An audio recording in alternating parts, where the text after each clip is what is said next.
Just when you thought you'd heard everything, the disgraced former president admits on television to interfering with the 2020 election. Whoever heard you get indicted for interfering with a presidential election where you have every right to do it? Yes, Donald Trump speaking to Mark Levin on the Fox News fireside chat show Life, Liberty and Levin.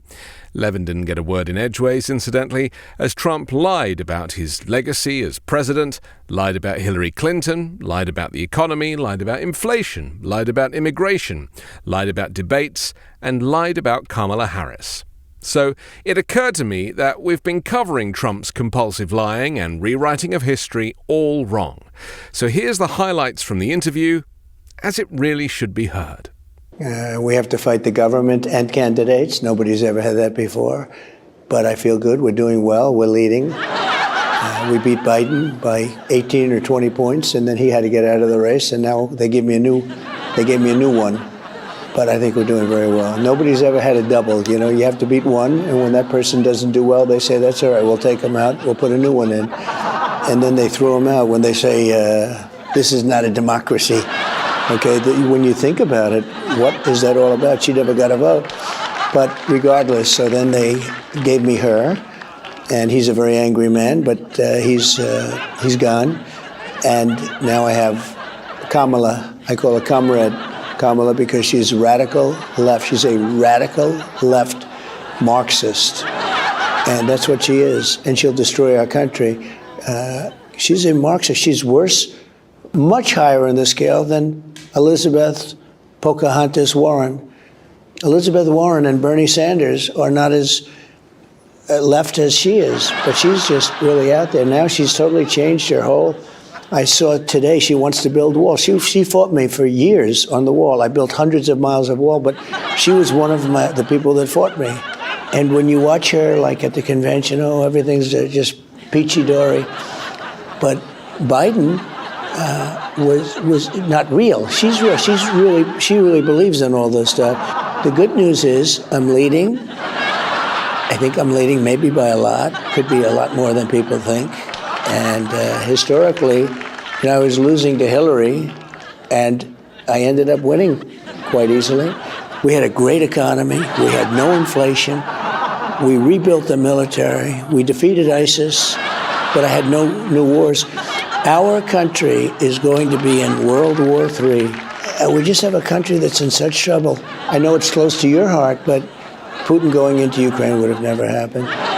And inflation would have never happened. And Afghanistan would have never happened. And now we have a world that it's just blowing up. They asked the Prime Minister of Hungary, as you know who I'm talking about, Viktor Orban. But they asked him, what do you think? I mean, why is the world blowing up? Viktor Orban strong. They consider him strong. It's a good thing, not a bad thing. Runs a strong country. And he said, bring Trump back and it'll all stop. We had no problem when Trump was president. We had no problem. I would stop wars of two countries that we had nothing to do with a telephone call. I would stop wars with a telephone. Well, this is the worst case of election interference that anyone's ever seen, certainly in our country. They do this in third world countries. They have some of it in South America. They don't do it a lot, believe it or not, but they do it. They do it in banana republics, but now this is the United States. I had to make a decision. Do I want to do this? Do I want to put the wife of the President of the United States and Secretary of State, by the way, do I want to put her in prison? And I'm trying to unify a country that really was broken badly. If you look at, what was going on with Obama when I took this over, this country had tremendous hatred, anxiety, a lot of hatred. And do I want to put the wife of a president of the United States in prison? I didn't want to do that. And then when I get out, it's like, it's amazing, actually. It's amazing. And it's such a bad precedent because people are going to think about it differently. They're going to think about it differently, and it's very sad, actually. But the good news? It's so crazy that my poll numbers go up. Whoever heard you get indicted for interfering with a presidential election where you have every right to do it, you get indicted and your poll numbers go up. When people get indicted, your poll numbers go down. And things are happening that are so crazy.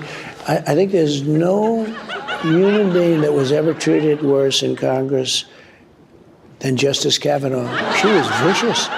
Oh, she was the most vicious. She was going after them, just like with Mike Pence, where she said, "You're interrupting me. I want to talk." And that's why, look, ABC is probably the worst in terms of fairness. George Flopadopoulos, the people they have there are just terrible. Jonathan Karl.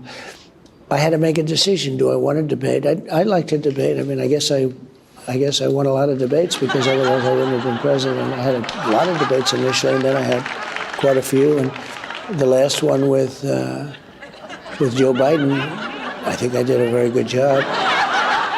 And maybe I did too good a job. Now they have Kamala, who they say has many deficiencies, but she's a nasty person. The way she treated Mike Pence was horrible. The way she treats people is horrible. But the way she treated Justice Kavanaugh during that hearing, in the history of Congress, nobody's been treated that way. You know, I fixed our military, I created a great border, I built hundreds of miles of wall, all these. We had a great economy. We were going with school choice. We were doing a lot of things that were so great. And you don't know why they hate these things. Common sense, I like to say the Republican Party's been the party of common sense. Much of it is common sense. We don't want men playing in women's sports. Look at the swimming.